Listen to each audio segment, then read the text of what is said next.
নমস্কার, আমি মৌমিতা।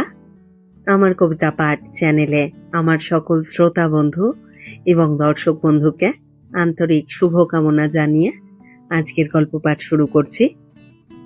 আজ আমি আপনাদেরকে পড়ে শোনাব আমার খুব প্রিয় সাহিত্যিক প্রচেত গুপ্তের লেখা একটি খুব সুন্দর ছোট গল্প।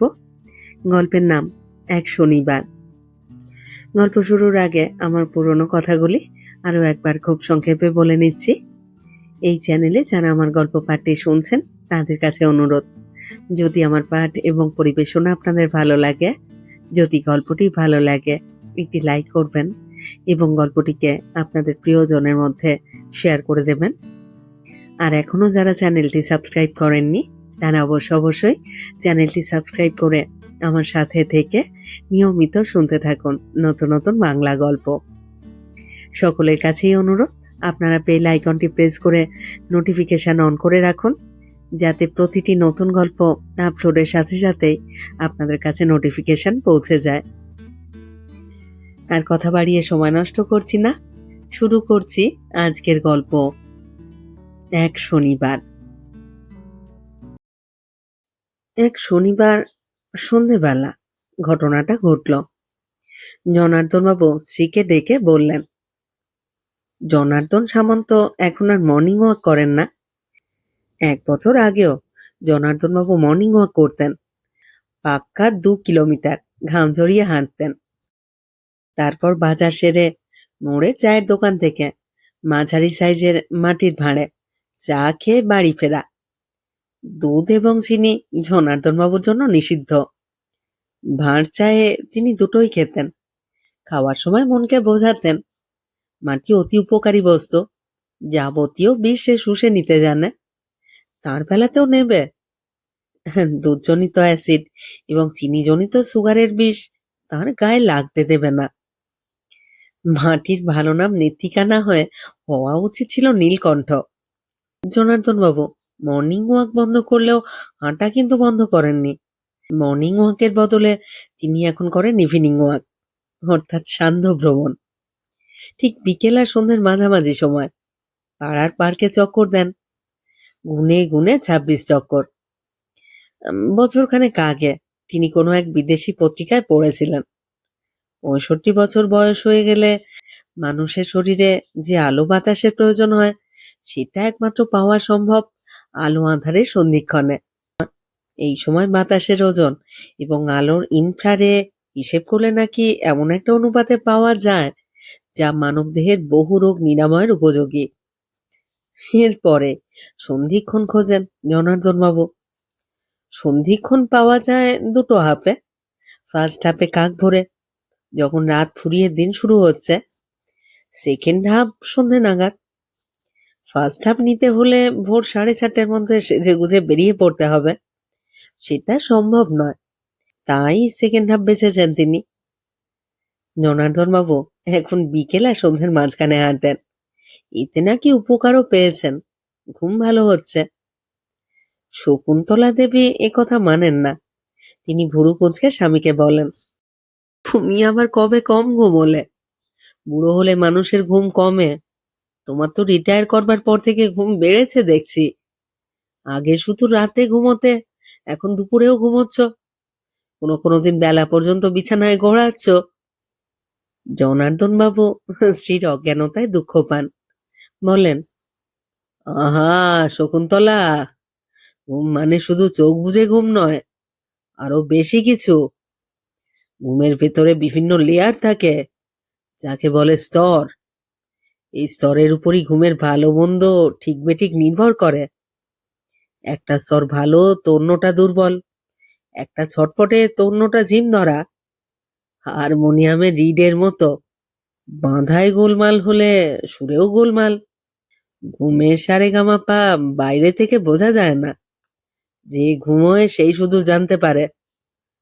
তাও চেতনে পারে না অবচেতনে পারে। আমি লক্ষ্য করে দেখেছি, আমার সান্ধ্য ভ্রমণের পর ঘুমের সব কটা স্তরই চমৎকার মিলেমিশে থাকে। তুমি যদি চাও আরো ডিটেলসে ব্যাপারটা বোঝাতে পারি কিন্তু। শকুন্তলা দেবী বললেন, না না চাই না, যত সব হাবিজাবি কথা। তোমার হারমোনিয়ামের ঘুম নিয়ে তুমি থাকো। কনির ফোন করবার সময় হয়ে গেছে। তুমি কি কনিকে কিছু বলবে?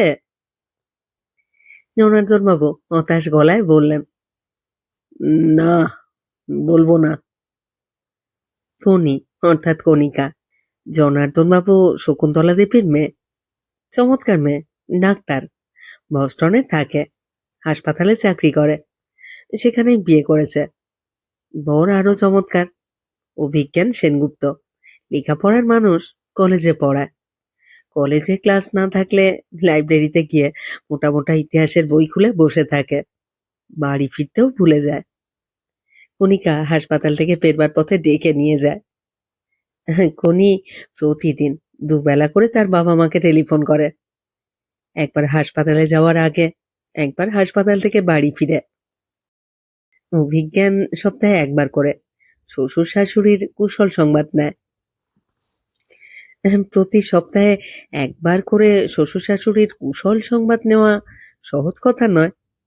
বস্টন তো দূরের কথা, বর্ধমানে থাকা জামাইরাও এ কাজ করে না। শকুন্তলা দেবীর মামাতো দিদির জামাই তো একবার গড়িয়াহাটের মোড়ে শাশুড়িকে চিনতেই পারেনি। ফুটপাতের ভিড়ে নিচু গলায় বলেছিল, "আহ, দিদিমা, একটু সাইড দেবেন প্লিজ।" সেই শাশুড়ি টানা 3 দিন খাওয়া দাওয়া বন্ধ করে দেয়। অনেকে বলেছিল উনি নাকি জামাইয়ের না চেনার থেকে দিদিমা ডাকায় বেশি দুঃখ পেয়েছিলেন। দিদিমার বদলে দিদি বা ম্যাডাম বললে এই দুঃখটা হতো না।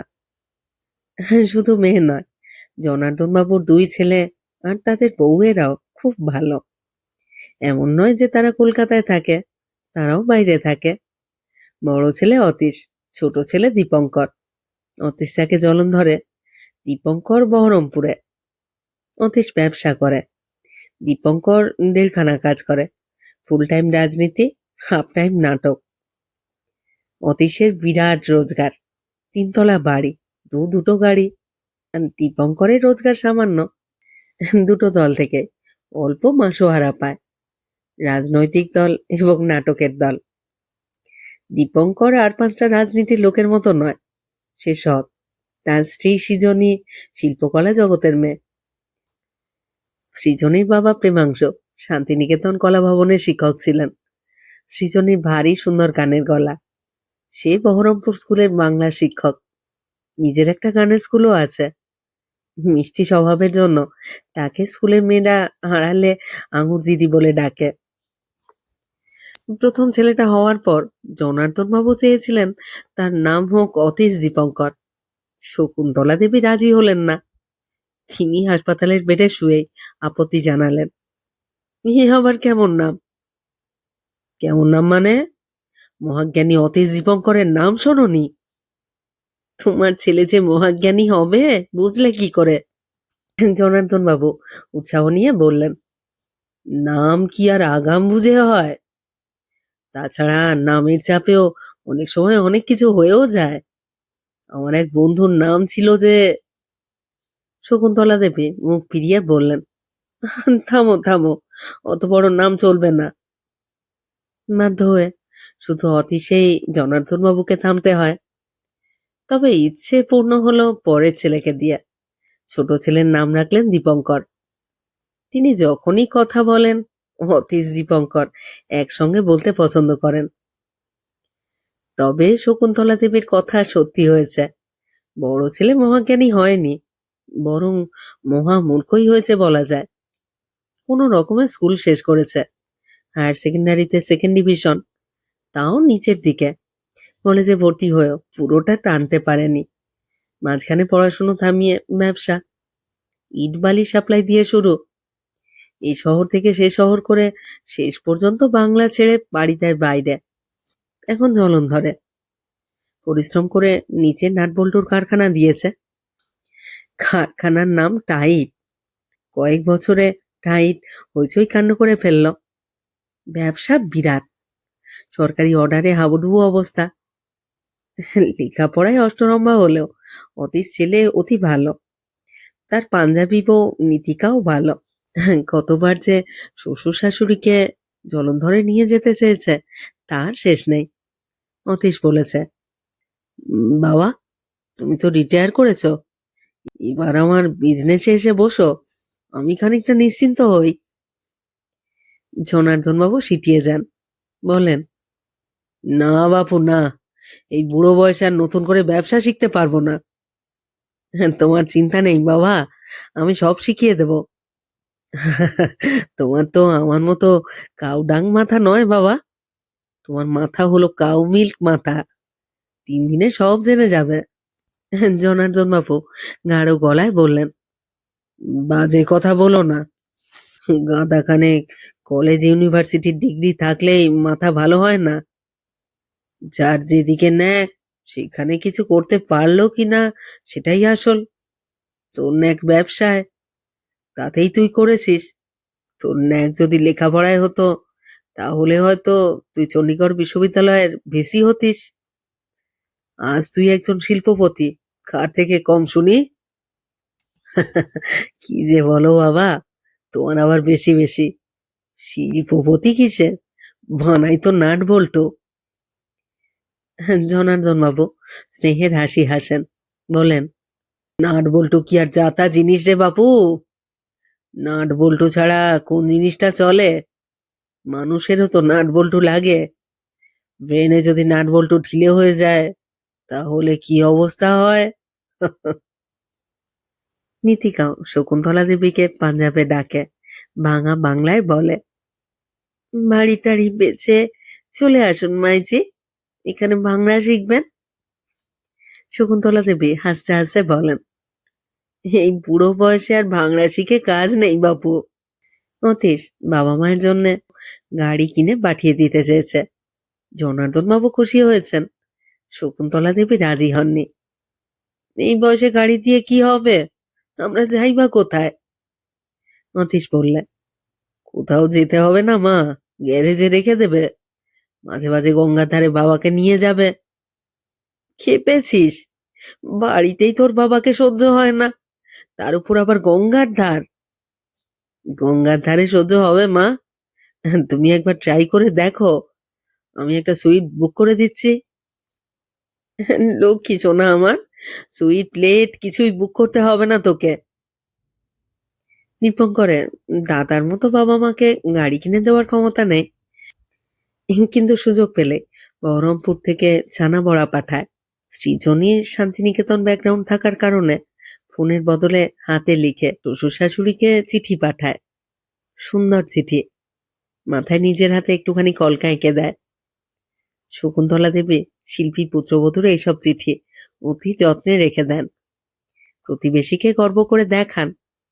তার লেখা শেষ চিঠিটা এরকম, মা কেমন আছো, বাবার সঙ্গে রোজ ঝগড়া হচ্ছে তো, হলে বুঝবে সব ঠিক আছে, নইলে সমস্যা। দীপঙ্কর খুব ঝামেলায় পড়েছে, ওকে কাউন্সিলর ইলেকশনে দাঁড়াতে বলছে। ও তো কিছুতেই রাজি নয়, বলছে জিতলেই সর্বনাশ, খারাপ হয়ে যেতে হবে। এদিকে দলের কথা তো শুনতেই হবে। আমি বলেছি, এক কাজ করো, তুমি ইলেকশনে দাঁড়িয়ে ইচ্ছে করে হারো, দলের কথা শোনাও হলো, আবার খারাপও হতে হলো না। আইডিয়াটা কেমন, বাবার সঙ্গে পরামর্শ করে জানাবে কিন্তু। টুংরি খুব ঠাকুমা ঠাকুমা করছে, স্কুল খোলা না থাকলে সল্টলেকে নিয়ে যেতাম। 4 বছরের মেয়ে কিছুই বুঝতে চায় না। তোমরা এসো না মা, 2 দিন থেকে যাও। নাকি তোমার আর বাবারও স্কুল খোলা? দুজনেই ভালো থাকবে, রোজ রোজ ঝগড়া করবে, নিয়ম করে প্রেশার সুগার মাপবে, আমার আর দীপঙ্করের প্রণাম নেবে।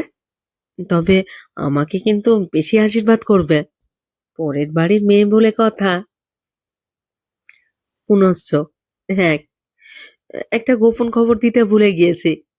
বস্টন থেকে দিদি এবং জলন্ধরে বসে বর্দা একটা ভয়ঙ্কর প্ল্যান করছে মা, কাউকে বলতে চাইছে না। সামনের গ্রীষ্মে ওরা নাকি আমাদের সবাইকে আমেরিকা নিয়ে যেতে চায়। ওরাই ভাগাভাগি করে প্লেনের টিকিট কাটবে, কয়েক লক্ষ টাকার ব্যাপার। আমি বলেছি, তোমরা শুধু বাবা মাকে নিয়ে যাও, আমাদের 3জনকে বাদ দাও। দিদি তো শুনছেই না। মা, যে করেই হোক তোমাকে এটা আটকাতে হবে। দীপঙ্কর কিছুতেই এত টাকা খরচ করতে দেবে না। ওকে তো তুমি চেনো। তবে একটা ভালো খবর আছে, খুব শিগগিরই অভিজ্ঞান না কলেজের হিস্টোরিক্যাল ট্যুর নিয়ে আমেরিকা থেকে উড়ে আসছে। দীপঙ্কর ওকে গোটা মুর্শিদাবাদ ঘুরিয়ে দেখাবে। টুংরি পিসেমশাইকে দেখবে বলে এখন থেকেই লাফাচ্ছে। তার ধারণা যারা ইতিহাস নিয়ে লেখাপড়া করে তারা বাবর, আকবর, শেরশাহের আত্মীয় হয়। তখন কিন্তু তোমাদের সবাইকে আসতে হবে মা, দাদাদেরও। বিনি পয়সার গাইড কিন্তু কিছুতেই ছাড়া যাবে না। পুনশ্চ 2।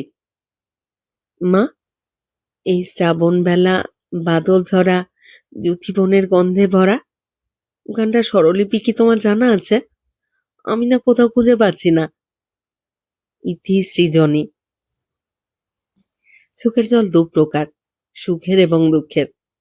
পুত্রবধূর চিঠিটা পড়ে শকুন্তলা দেবীর চোখে যে জল এলো সেটা সুখের। তিনি গানের খুব বেশি কিছু জানেন না।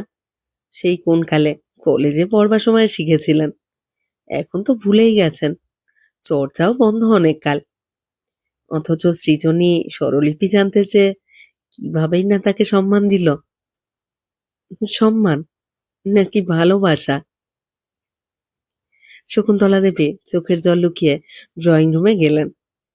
জনার্দন বাবুর পাশে বসে চিঠিটা এগিয়ে দিয়ে বললেন, নাও।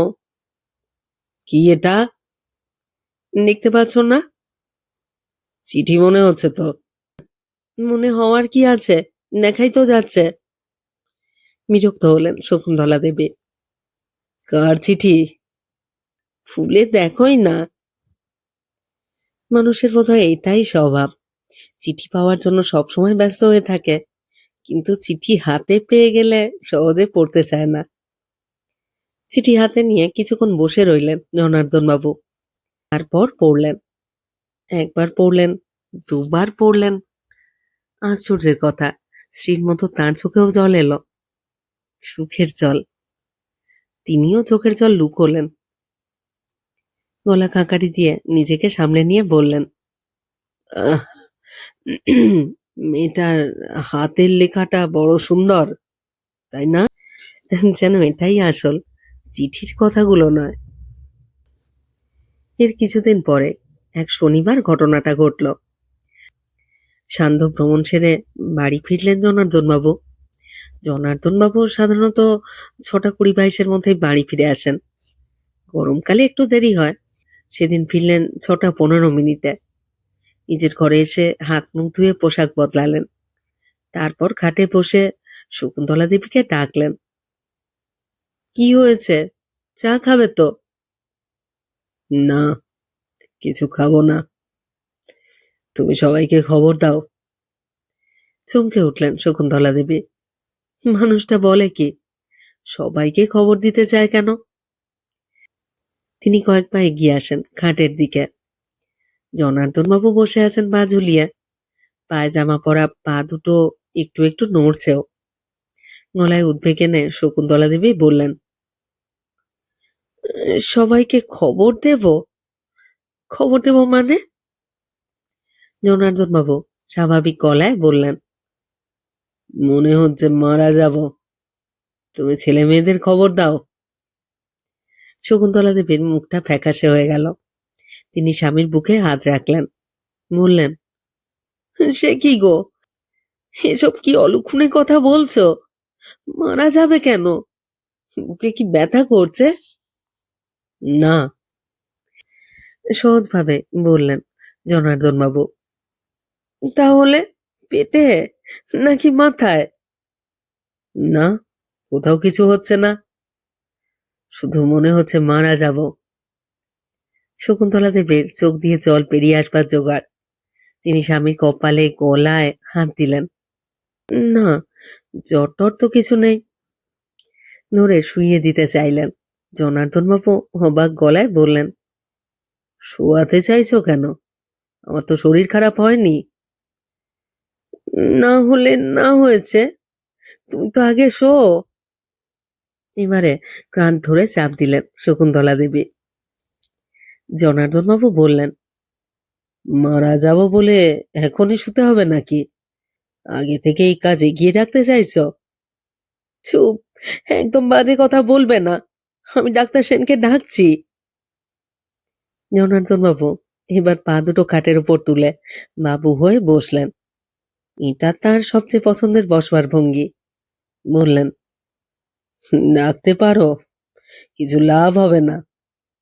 যা ঘটবার তা তো ঘটবেই। তুমি বরং ছেলে মেয়েদেরকে আসতে বলো। উনি কত তাড়াতাড়ি আসতে পারবে? ওকে নিয়ে সমস্যা হবে। প্লেনের টিকিট পাবে? মনে হয় পেয়ে যাবে। ওখানে ওখানে নানা রকম ব্যবস্থা আছে। দেশে বাবা মা মরছে শুনলে ওরা লাফিয়ে ঝাঁপিয়ে একটা কিছু করে দেবে। নিজেরা নিজেদের বাপ মা ভাই বোনকে তো চেনে না, তাই অন্যদের জন্য করে। আর অতীশকে বলো আজ রাতেই রওনা দিতে। জলন্ধর থেকে প্লেনের টিকিট পেতে অসুবিধা হবে না। তাছাড়াও টাকা পয়সা আছে। আমাদের দেশে টাকা পয়সা থাকলে সব হয়। মিতিকাও যেন আসে। দীপঙ্কর এখনই গাড়ি টাড়ি একটা ভাড়া করে নি। কথা থামিয়ে হাত ঘুরিয়ে ঘড়ি দেখলেন জনার্দন বাবু। বললেন, 12টা-1টার মধ্যে পৌঁছে যাবে। সৃজনী টুংরিকে নিয়ে এত রাতে রওনা হতে বলতাম না, কিন্তু হাতে সময় বেশি আছে বলে মনে হচ্ছে না শকুন্তলা? শকুন্তলা দেবী এবারে ফুঁপিয়ে কেঁদে উঠলেন। চোখে আঁচল চাপা দিয়ে বললেন, তুমি থামবে, থামবে তুমি এবার? জনার্দন বাবু স্ত্রীর দিকে তাকিয়ে হেসে ফেললেন। এই দেখো, তুমি কান্নাকাটি শুরু করলে কেন? কান্নার তো অনেক সময় পাবে। তুমি তো দেখছি সত্যি সব কাজ আগে গুছিয়ে রাখতে চাইছো। স্বামীর হাসি দেখে স্বস্তি পেলেন শকুন্তলা দেবী। যে মানুষ এক্ষুনি মারা যাবে সে কখনো পা নাড়িয়ে নাড়িয়ে হাসতে পারে? চুপ করো। ঠিক আছে, চুপ করছি। তুমি গিয়ে ছেলে মেয়েদের টেলিফোনটা করো। না পারলে তোমার মোবাইলটা আমাকে দাও। আমি বলছি, তোরা এবার বাড়ি আয়, তোদের বাবা মরছে। কথা শেষ করে আওয়াজ করে হেসে উঠলেন জনার্দন বাবু। আর 1 মিনিটও এ ঘরে থাকবো না, যত সব ঠাট্টা তামাশা। নাক দেখিয়ে ঘর ছেড়ে বেরিয়ে এলেন শকুন্তলা দেবী। ঠিকই করলেন, রসিকতারও একটা সীমা থাকে। জনার্দন বাবুর উদ্ভট কথা শুনে কিছুক্ষণের জন্য তিনি নার্ভাস হয়ে গিয়েছিলেন। তার মানে এই নয় যে দীর্ঘ সময় নার্ভাস হয়ে থাকবেন। তিনি শক্ত মনের মানুষ, এতদিন সংসার করেছেন। ছেলে মেয়ে কেউ হাতের কাছে থাকে না, সবই তো একা একা সামলান। তিনি ছেলে মেয়েকে ফোন না করে ডাক্তার সেনকেই কল দিলেন। বহুদিনের পরিচিত। হ্যালো। হ্যাঁ, কি হলো? কি হলো আবার? শকুন্তলা দেবী বললেন, বুঝতে পারছি না। আপনি একবার আসুন ডাক্তারবাবু। বলছে মরে যাব। বলেন কি? বেশ, এখনই যাচ্ছি। ডাক্তার এসে সব দেখে শুনে বললেন, এভরিথিং ওকে। প্রেশার, পালস, জিভ, গলা সব তো ঠিকই আছে। তবু আপনি আমার গাড়িতে উঠুন, ইসিজি করাবো। ঘাই ঘুই করেও জনার্দন বাবু গেলেন। ইসিজি রিপোর্ট স্বাভাবিক এলো। একটু স্বাভাবিক নয়, বেশি স্বাভাবিক। রক্তের ফোঁটা নিয়ে মেশিনে সুগার মাপা হলো। না, কোনো গোলযোগ নেই।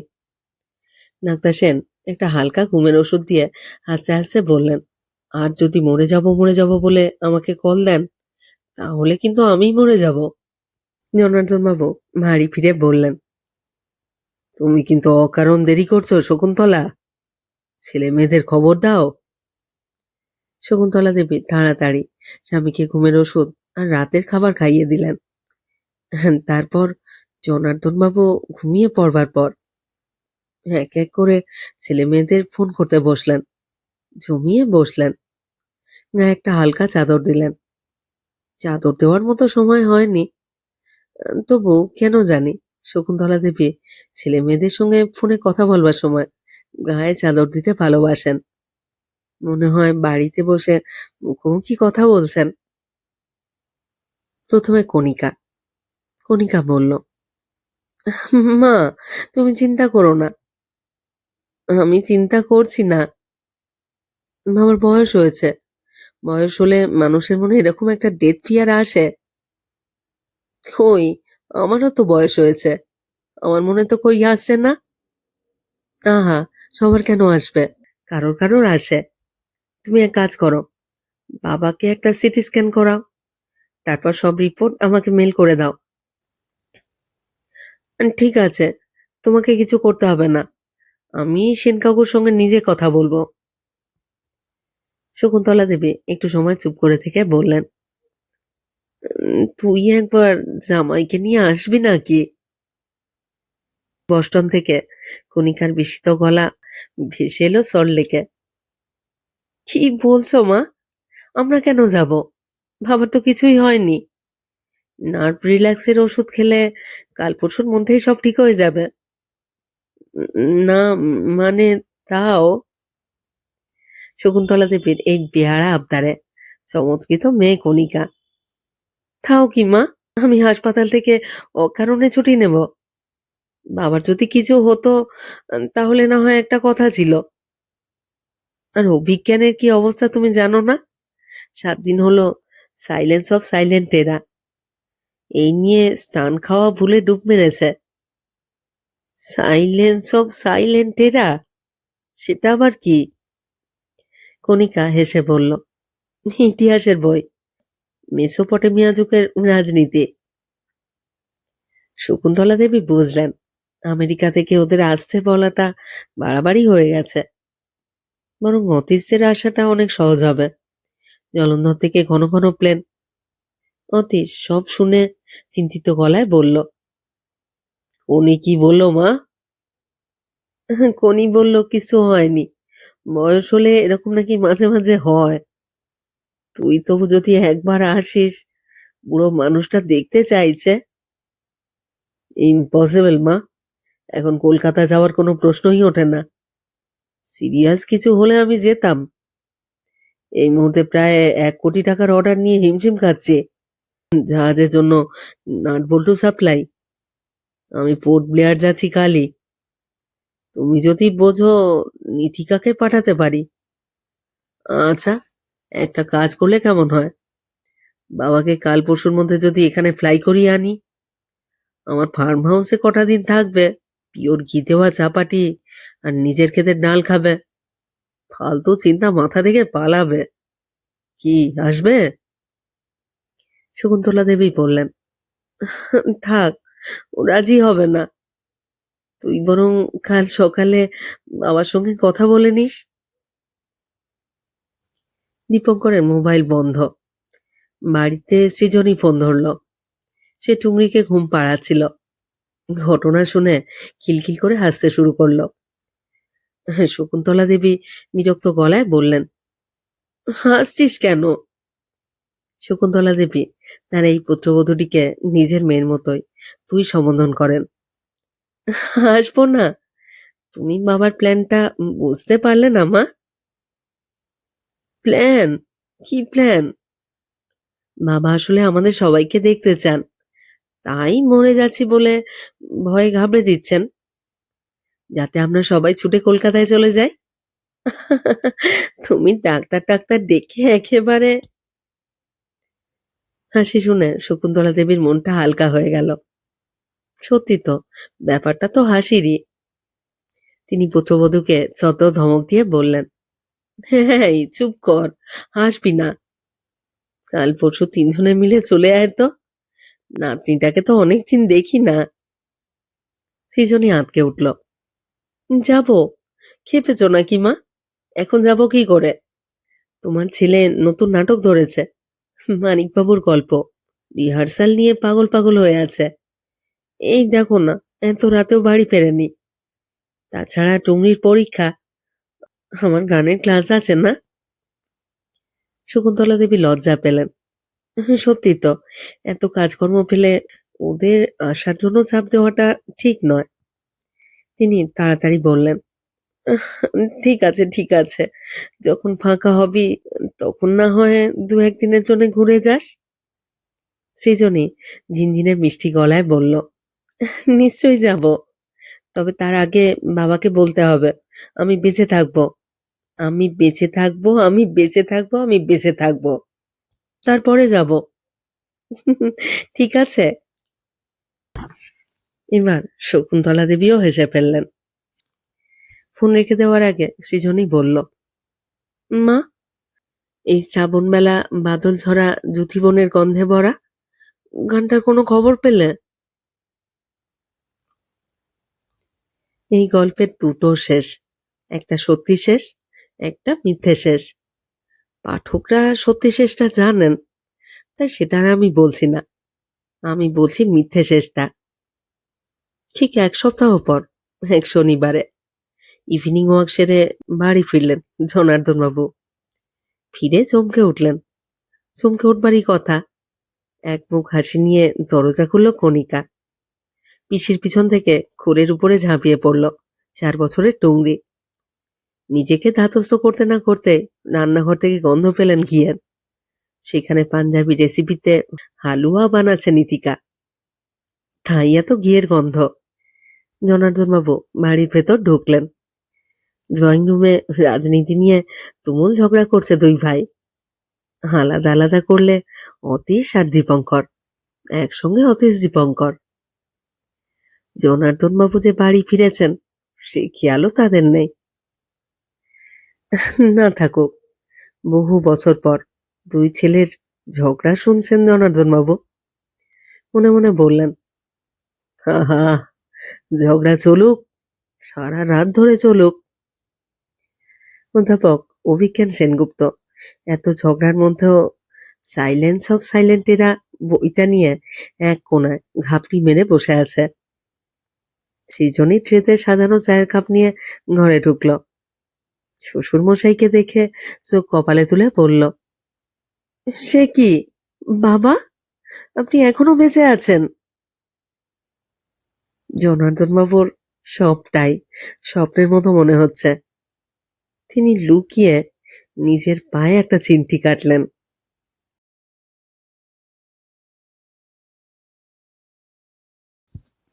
শেষ হলো আজকের গল্প, শ্রী প্রচেত গুপ্তের লেখা গল্প এক শনিবার। ভারী চমৎকার একটি গল্প, অনেক গভীর বার্তা দিয়ে যায়। আপনাদের কেমন লাগলো আজকের গল্পটি তা অবশ্যই কমেন্ট বক্সে আমাকে লিখে জানান। প্রত্যেকটি গল্প পড়বার পরে আপনাদের মতামতের অপেক্ষায় থাকি। আপনাদের মতামত আমার কাছে অনেক মূল্যবান। আপনাদের মতামত আমার এগিয়ে চলার অনুপ্রেরণা। অপেক্ষায় রইলাম আপনাদের মতামতে। সবাই খুব ভালো থাকুন, সাথে থাকুন। ফিরে আসছি খুব শীঘ্র নতুন গল্প নিয়ে।